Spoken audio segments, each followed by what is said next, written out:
Hello అండి. Welcome to our channel సరే story time. చాలా రోజుల తర్వాత మీ ముందుకొచ్చానండి. కొన్ని పర్సనల్స్ కారణాల వల్ల వీడియోస్ చేయటం కుదరలేదు. ఇక నుంచి రోజు వీడియోస్ అప్‌లోడ్ చేయడానికి ట్రై చేస్తాను. ఇక ఆలస్యం చేయకుండా కథలోకి వెళ్ళిపోదామా? 'దరికిరావా చెలి' 19థ్ ఎపిసోడ్. సరే అన్నయ్య గారు మేము వెళ్ళొస్తాం అన్నది సుజాత. అదేంటి వదినా భోజనం చేసి వెళ్ళండి. వంటంతా సిద్ధం చేసి ఉంచాను అని అంజు అని పిలిచింది లక్ష్మి. అంజు రూమ్‌లో ఉండి అమ్మకి పనేమీ లేదనుకుంటా అని అనుకొని, వస్తున్నానమ్మా అని బయటికి వచ్చింది అంజు. అల్లుడి గారికి వాష్‌రూమ్ చూపించు అంజు అని చెప్పింది లక్ష్మి. ఆయనేమైనా చిన్న పిల్లాడా వాష్‌రూమ్ చూపించటానికి అని గొణుక్కుంటూ రండి చూపిస్తాను అన్నది. నీరు తప్పక లేచి అంజు వెనక వెళ్ళాడు. వదినా ఏమైనా హెల్ప్ చేయాలా అంటూ లక్ష్మి దగ్గరికి వెళ్ళింది సుజాత. అంజు నీల్‌కి వాష్‌రూమ్ చూపిస్తూ, ఇందాక మా డాడీ దగ్గర ఏమిటి చెప్తున్నారు అని అన్నది. నేనేం చెప్పాను? నువ్వు చేస్తున్న పనే కదా చెప్పాను. అందులో తప్పేముంది అన్నాడు నీల్. నేను నిన్ను తినమంటే నువ్వు తినలేదు. నాకు ఆకలి వేసి తింటుంటే మా డాడీ దగ్గర నీకు పెట్టకుండా తింటున్నానని చెప్తావు కదా అన్నది. అయితే ఏమంటావు అని మీదకి వచ్చేసరికి అంజుకి భయం వేసి, నేనేమంటాను ఏమీ అనను, మీరు వెళ్ళండి అని టవల్ కోసం కబోర్డ్ దగ్గరికి వెళ్ళింది. నీల్ ఫేస్ వాష్ చేసుకొని బయటికి వచ్చేసరికి అంజు టవల్ తీసుకొని వస్తూ ఇద్దరు చూసుకోకుండా గుద్దుకొని బెడ్ మీద పడ్డారు. అబ్బా అని అంజు లేవబోయింది. అంజు చేయిను నీల్ షర్ట్ బటన్‌కి పట్టుకుంది. అంజు నీల్ మీదకి వంగి తీస్తుంటే అంజు వెచ్చని ఊపిరి నీల్ మొహానికి తగిలింది. అంజు వదిలే ఊపిరి తగులుతూ ఉంటే నీల్ కష్టంగా అనిపించి, ఏయ్ ఎంతసేపు తీస్తావు? నీ బరువు మొయ్యలేక చస్తున్నా, త్వరగా లే అన్నాడు. నీ మీద ఉండాలని నాకేమీ ఆశేమిటి? ఇది రావటం లేదు అన్నది. నువ్వులే నేను తీస్తాను అన్నాడు నీల్. ఎక్కడికి లేచేది? ఇది వస్తేనే నేను లేవటానికి వీలవుతుంది అని అన్నది అంజు. అయినా వచ్చేటప్పుడు కళ్ళు నెత్తి మీద పెట్టుకొని వచ్చావా? ఎదురుగా మనిషి వస్తుంటే కనిపించలేదా అంటూ చైన్ తీస్తూ అన్నాడు నీల్. ఆ మాట మీకు కూడా వర్తిస్తుందనుకుంటా అన్నది అంజు. ఏంటి అంటూ తల పైకెత్తి చూసేసరికి ఇద్దరి కళ్ళు కలుసుకున్నాయి. అలా చూస్తూ ఉన్నారు ఇద్దరు. అంజు వెంటనే చూసించాలు తీయండి అన్నది. ఓ నువ్వు పెద్ద అందగత్తని నిన్ను చూస్తున్నాను అని చైన్ తీసి లేచాడు. ఈ అందగత్తెనే రేపు మీరు పెళ్లి చేసుకునేది అన్నది అంజు. అది నా కర్మ, ఏం చేస్తాను అని చిన్నగా అన్నాడు. ఏంటి అన్నది అంజు. ఏం లేదులే రా అని వెళ్ళాడు. ఈయనేంటో అస్సలు అర్థం కావటం లేదు అని బయటికి వచ్చింది అంజు. ఏంటి నీల్ ఇంతసేపు? రండి అని సుజాత పిలిచింది. భోజనం చేసి నీల్ వాళ్ళు వెళ్తూ, ఇంకొక 3 రోజుల్లో నా కోడలు నా ఇంటికి వస్తుంది అని అంజుని చూసి నవ్వింది. సుజాత అలా అనగానే 3 రోజుల్లో ఈ ఇల్లు వదిలి నేను వెళ్ళాలా అని దిగులు పట్టుకుంది అంజుకి. సుజాత వాళ్ళు వెళ్ళగానే తన రూమ్కి వెళ్ళి పడుకొని, నాకు పెళ్ళి వద్దంటే డాడీ అసలు మాటే వినలేదు. ఇప్పుడు చూడు అందరినీ వదిలి వెళ్ళాలి అని అనుకుంటుంటే లక్ష్మి వచ్చి, ఏం చేస్తున్నావు అంజు అని అడిగింది. అంజు లేచి కూర్చొని లక్ష్మి ఒడిలో పడుకొని, అమ్మా పెళ్ళైన తర్వాత మిమ్మల్ని విడిచి వెళ్ళాలి కదా అని అడిగింది. ఆడపిల్లలంటే అంతే కదా అంజు, ఆడపిల్లలే కానీ ఒక వయసు వచ్చిన తర్వాత 7 పిల్లలు కాలేరు కదా బంగారం. ఆడపిల్లగా పుట్టిన తర్వాత ఎప్పుడో ఒకప్పుడు పెళ్లి చేసుకొని అత్తగారింటికి వెళ్ళక తప్పదు అని అన్నది. ఆడపిల్లలు ఎందుకు వెళ్ళాలి, వాళ్ళే మన ఇంటికి రావచ్చు కదా అని అన్నది అంజు. లక్ష్మి నవ్వుతూ, అంజు, మీ అత్తయ్య నాకన్నా నిన్ను బాగా చూసుకుంటారు. నీకది ఇంకొక పుట్టిల్లులానే ఉంటుంది. నువ్వేమీ ఆలోచించకుండా పడుకో అన్నది లక్ష్మి. అంజు లేచి సరిగా పడుకుంది. లైట్ ఆఫ్ చేసి వెళ్ళింది. అత్తయ్య మంచిదే. ఆయన గారిని చూస్తేనే ఈ పెళ్ళంటే బొత్తిగా ఇష్టం లేనట్లు ఉన్నారు. పెళ్ళైన తర్వాత ఎలా ఉంటాడో ఏంటో అని అనుకుంటూ పడుకుంది అంజు. ఉదయాన్న సోఫాలో పడుకున్న ఆర్యకు మెలకు వచ్చింది. ఆ సోఫా చాలక సగం కాళ్ళు బయటే ఉన్నాయి. లేచి నిలబడి ఒళ్ళు విరుచుకుంటూ ఇంక ఈ హాస్పిటల్లో ఎన్ని రోజులు ఉండాలో అని అనుకుంటూ అపర్ణ బెడ్ మీద పడుకొని నిద్రపోతూ ఉంటే ఆర్య దగ్గరికి వెళ్ళి, నేను ముద్దు పెట్టానని రాత్రంతా గొడవ చేస్తూనే పడుకున్నావు. అయినా నువ్వే కదా మీ కోపం వస్తే నా మీద తీర్చుకోండి అన్నావు. కానీ ఎలా తీర్చుకోవాలో చెప్పలేదు. అందుకే నా కోపం తగ్గాలంటే ఏం చేయాలో అదే చేశాను. ఇందులో నా తప్పేముందమ్మడు అంటూ అపర్ణ మొహంలోకి చూస్తూ, బుజ్జి బుజ్జి పెదాలు ఎంత ముద్దుగా ఉంటాయో, అసలు వదల బుద్దే కాలేదు. ఆయుష్ పాప వచ్చి అంతా డిస్టర్బ్ చేసింది అని పెదాల మీద చేత్తో టచ్ చేయబోయాడు. గుడ్ మార్నింగ్ బావా అంటూ ఆయుష్ రూమ్లోకి వచ్చింది. ఆయుష్ అలా అనగానే అపర్ణ కళ్ళు తెరిచి ఎదురుగా తన దగ్గరగా ఉన్న ఆర్యను చూసి ఆశ్చర్యపోయింది. ఆయుష్ వచ్చి, ఏంటి బావా అక్క దగ్గర నిలబడి ఏం చేస్తున్నావు అని అడిగింది. ఏమి చేయకుండా నువ్వు మధ్యలో పానకంలో పొడకలాగా నిన్నటి నుంచి వస్తున్నావుగా అని మనసులో అనుకొని, ఏమీ లేదు కానీ నువ్వేంటి అప్పుడే వచ్చావు అని అన్నాడు. నా డ్యూటీ అయిపోయింది బావా, ఈరోజు అక్కను డిశ్చార్జ్ చేస్తారు. మళ్ళీ నేను ఈవినింగ్ వచ్చేసరికి ఉండరు కదా, అందుకే అక్కతో కొంచెం మాట్లాడదామని వచ్చాను అని చెప్పింది. మేము ఇంటికి వెళ్ళినా నువ్వు చూడాలంటే ఎప్పుడైనా మా ఇంటికి రావచ్చులే ఐష్ పాప అన్నాడు. ఈ హాస్పిటల్కి వచ్చిన వాళ్ళు ఎవరైనా ఇక్కడ ఉన్నంతసేపే మాతో నవ్వుతూ మాట్లాడతారు. బయటికి వెళ్ళిన తర్వాత వాళ్ళెవరో మేమెవరో అన్నట్లు ఉంటారు బావా. రేపు నేను మీ ఇంటికి వచ్చినా ఎవరు నువ్వు అంటారేమో అని అన్నది. ఆయుష్ చెప్పింది వినగానే అపర్ణకు బాధ వేసి, నువ్వు నా చిట్టి చెల్లివి, నేను ఎలా మర్చిపోతాను ఆయుష్ అన్నది అపర్ణ. ఆర్య ఆయుష్ దగ్గరకు వచ్చి, ఈ హాస్పిటల్లో నువ్వు ఉండటం వల్ల ఇది హాస్పిటల్ అన్న విషయం మర్చిపోయి ఇంట్లో ఉన్నట్లు అనిపించేలా చేశావు. నీ అల్లరితో మా బాధలను గుర్తుకు రాకుండా చేశావు. అలాంటి నిన్ను ఎలా మర్చిపోతాం ఆయుష్. నువ్వు మా ఇంటికి ఎప్పుడు కావాలన్నా రావచ్చు, వెళ్ళొచ్చు, కావాలంటే మా ఇంట్లో కూడా ఉండొచ్చు అని ఆయుష్ నెంబర్ తీసుకొని దాని నెంబర్ ఇచ్చి, నీకు ఎప్పుడు ఏ అవసరమైనా కాల్ చేయి ఆయుష్ అని చెప్పాడు ఆర్య. సరే బావా, అక్క జాగ్రత్త, మీకు కొంచెం కోపం కాదు బాగా ఎక్కువ అని మీకు నేను ఫోన్ చేసిన రోజే అర్థమైంది. మీ కోపాన్ని అక్క మీద చూపించకండి, మా అక్క అసలే చాలా అమాయకురాలు అని అన్నది ఆయుష్. ఆర్య వెంటనే, ఏంటి మీ అక్క అమాయకురాలా? మీ అక్కకు తోడు నువ్వు కూడా చాలా అమాయకురాలు కదా అని అన్నాడు ఆర్య. బావా, మీరు భలే కరెక్ట్గా చెప్పారే, అక్క బావమ్మ నన్ను భలే అర్థం చేసుకున్నారు అని అన్నది ఆయుష్.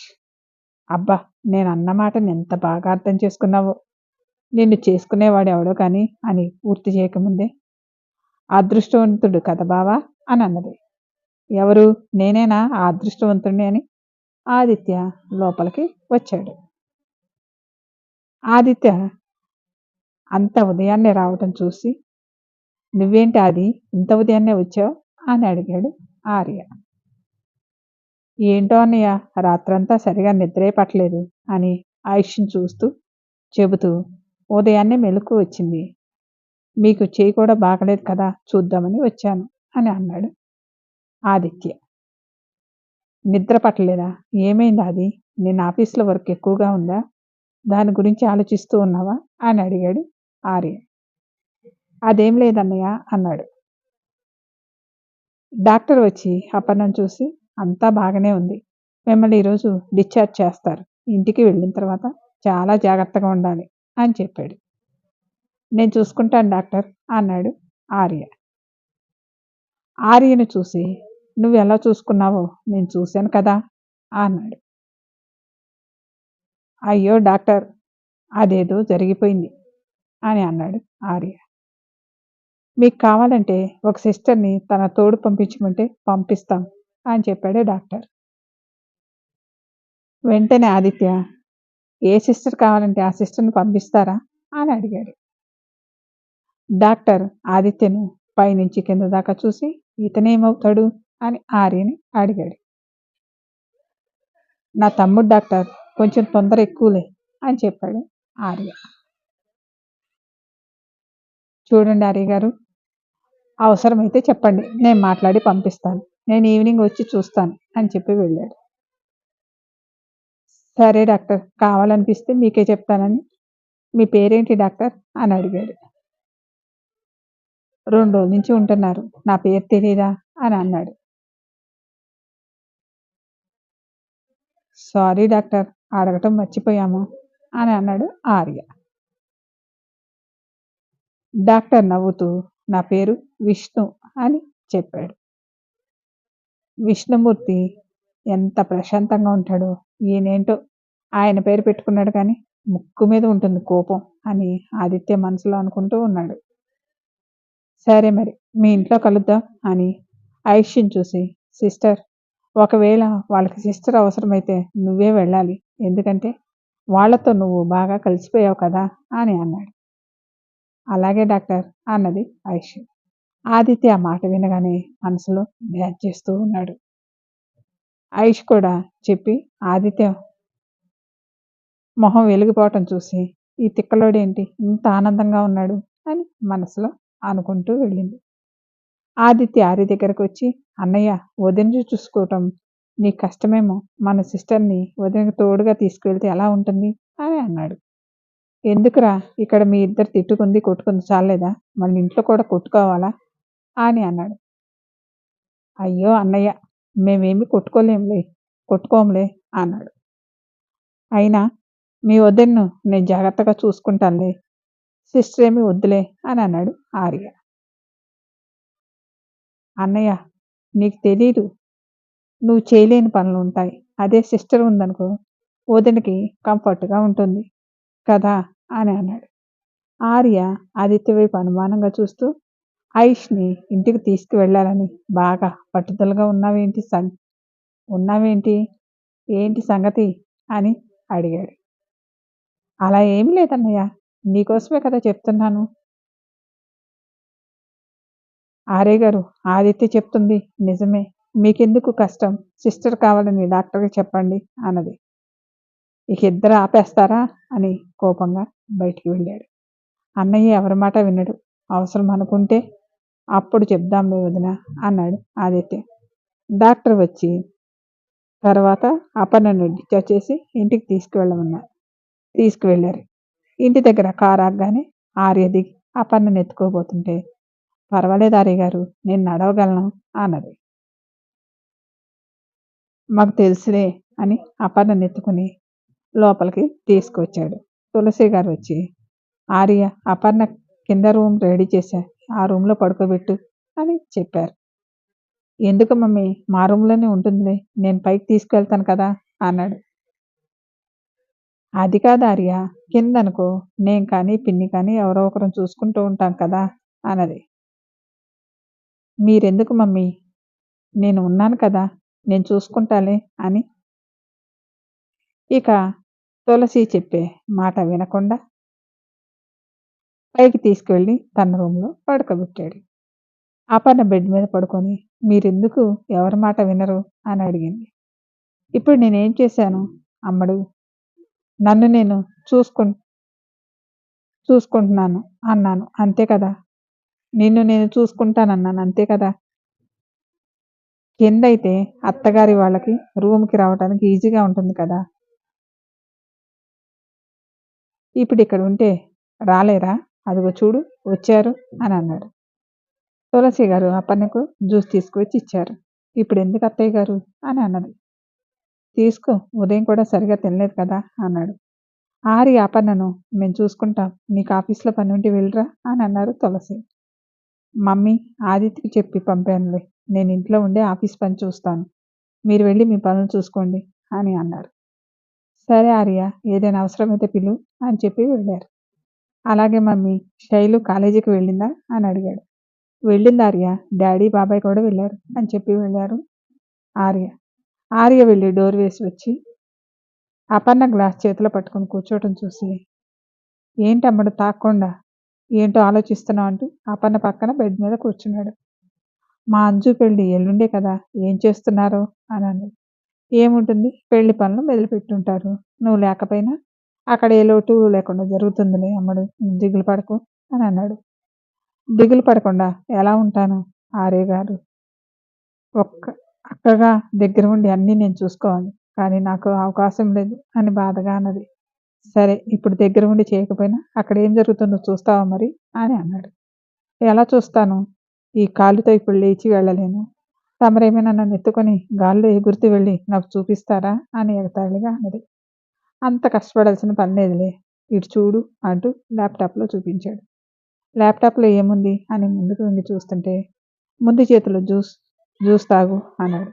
ల్యాప్టాప్లో అంజు కనపడగానే గబగబా జ్యూస్ తాగి గ్లాస్ ఎక్కడ పెట్టాలా అని చూస్తుంటే, ఇటు ఇవ్వు అమ్మడు అని ఆర్య తీసుకొని టేబుల్ మీద పెట్టి ల్యాప్టాప్ ఒడిలో పెట్టుకొని ఆ పనులను చూపిస్తూ ఉన్నాడు. అంజుని పెళ్లి కూతురు చేసి కూర్చోబెట్టారు. ముత్తైదువులు వచ్చి వరుసగా అక్షింతలు వేస్తూ ఉన్నారు. అక్కడ జరిగేదంతా ఆర్య మనుషులు వీడియో తీస్తూ ఉన్నారు. ఇప్పుడు అపర్ణ అదే చూస్తూ ఉంది. అంజుని చూసిన ఆనందంతో, అంజుని పెళ్లి కూతురు చేశారా అమ్మా, ఎంత ఆనందంగా ఉందో, నా వల్ల వాళ్ళకు బాధ కలిగిన అంజు ఆ బాధను మర్చిపోయేలా చేస్తుంది అని అనుకొని అక్కడ జరిగేదంతా చూస్తూ పక్కన ఆర్య ఉన్న సంగతి మర్చిపోయి ఆర్య భుజం మీద తలపెట్టి చూస్తూ ఉంది. అక్షింతలు వేయటం అయినా సరే. తర్వాత తీసుకువెళ్ళి స్నానం చేయించి చీర కట్టుకుని ఒంటి నిండా నగలు పెట్టుకొని వచ్చి కూర్చుంది. అంజుని అలా చూడగానే కళ్ళ వెంట నీళ్ళు వచ్చి ఆర్య భుజం తడిచిపోయింది. ల్యాప్టాప్ ముసి కింద పెట్టి, అమ్మడు ఏమైంది, ఎందుకు బాధపడుతున్నావు అని అడిగాడు. అపర్ణ కళ్ళు తుడుచుకొని, బాధ కాదు ఆర్య గారు, అంజు పెళ్ళి అవుతుందనే ఆనందం, పెళ్లి కొడుకు ఎలా ఉంటాడో చూడలేదు అని అన్నది. నువ్వు ఇలా ఆనందం అని కన్నీళ్ళు పెట్టుకుంటే నేను మళ్ళీ చూపించను అని పెళ్లి కొడుకుతో పెళ్లిలో చూడొచ్చులే అని అన్నాడు. పెళ్లి కొడుకు తర్వాత చూస్తాను కానీ నేనేమీ ఏడవను, ముందు చూపించండి అంది. ఇప్పుడు అయిపోయింది కదా, మళ్ళీ సాయంత్రం ఏం చేస్తారో చూపిస్తానులే, నువ్వు ఇప్పుడు పడుకొని రెస్ట్ తీసుకో అన్నాడు. నాకు నిద్ర రావటం లేదు ఆర్య గారు, మంచి మనం పెళ్ళికి ఎప్పుడు వెళ్ళేది అని అడిగింది. మనం పెళ్ళికి ఎలా వెళ్తాం అమ్మడు అని అన్నాడు. అపర్ణకి కోపం వచ్చి, ఎలా వెళ్ళేదేంటి, నడుచుకుంటూ వెళ్దాం అని అన్నది. ఎవరి కాళ్ళతో, నీ కాళ్ళతోనా నా కాళ్ళతోనా అని నవ్వాడు. అపర్ణ తన వంక చూసుకొని, ఇప్పుడే కావాలి నాకు ఈ యాక్సిడెంట్, ఇప్పుడే కావాలా నాకు ఈ యాక్సిడెంట్ అని అన్నది. నువ్వు జాగ్రత్తగా ఉంటే మనం ఇప్పుడు మీ ఇంట్లో ఉండేవాళ్ళం కదా అన్నాడు. నా కాళ్ళ వంక చెప్పి నన్ను పెళ్ళికి తీసుకువెళ్ళకపోతే అస్సలు ఊరుకోను అని వేలు చూపించింది. ఆర్య ఆ వేలు పట్టుకొని, చేస్తావు చేస్తాను అని అన్నాడు. ఏం చేస్తాను, అత్తయ్య గారికి చెప్పి వాళ్ళని తీసుకువెళ్ళమని చెప్తాను అని అన్నది. అవునా, ఏది చెప్పి చూస్తాను, నన్ను కాదు అని మమ్మీ వాళ్ళు ఎలా తీసుకువెళ్తారు ఆర్య గారు, మీరు తీసుకువెళ్ళరు, వేరే వాళ్ళని తీసుకువెళ్ళలేదు అని అన్నది. నువ్వు ఇలా ఉండి ఎలా వెళ్తావు అమ్మడు, డాక్టర్ అసలు నడవద్దన్నారు కదా, నాకు కాళ్ళ నొప్పి ఏమీ లేదు, ఇప్పుడు నడిచి చూపించమంటారా అని లేవబోయింది. అమ్మడు నువ్వేం చేస్తున్నావు అంటూ పట్టుకొని, నువ్వు ఇలా చేస్తే నేను అస్సలు తీసుకువెళ్ళను అని అన్నాడు. అంటే మీరు తీసుకువెళ్తారా అని చిన్నపిల్లలా అడిగింది. నువ్వు పిచ్చి పనులు చేస్తే అస్సలు తీసుకువెళ్ళను. లేదు లేదు, నేనేమి పిచ్చి పనులు చేయను, సైలెంట్గా కూర్చుంటాను అని అన్నది. సరే అయితే రేపు డాక్టర్ వచ్చిన తర్వాత అడిగి వెళ్ళమంటే వెళ్దాం, డాక్టర్ వద్దంటే తీసుకువెళ్ళరా అని అడిగింది.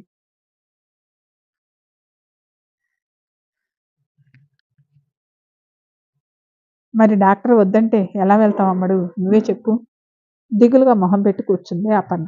ఆర్య చూసి, ఇంకా 2 రోజులు ఉంది కదా చూద్దాంలే అన్నాడు. సరే ఆర్య గారు అన్నది.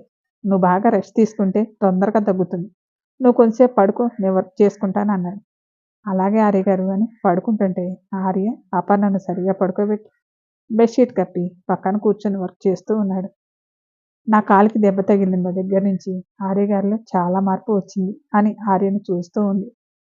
నన్ను చూసింది చాలు కానీ పడుకో అమ్మడు అన్నాడు. ఏమీ చూడనట్లే ఉంటారు కానీ అన్నీ తెలుస్తాయి అని మనసులో అనుకొని కళ్ళు మూసుకుంది. అపర్ణ పడుకున్నదని కన్ఫర్మ్ చేసుకొని ల్యాప్టాప్ పక్కన పెట్టి అపర్ణ పక్కన పడుకున్నాడు ఆర్య. Story continue. మళ్ళీ నెక్స్ట్ ఎపిసోడ్లో కలుసుకుందాం. Thank you.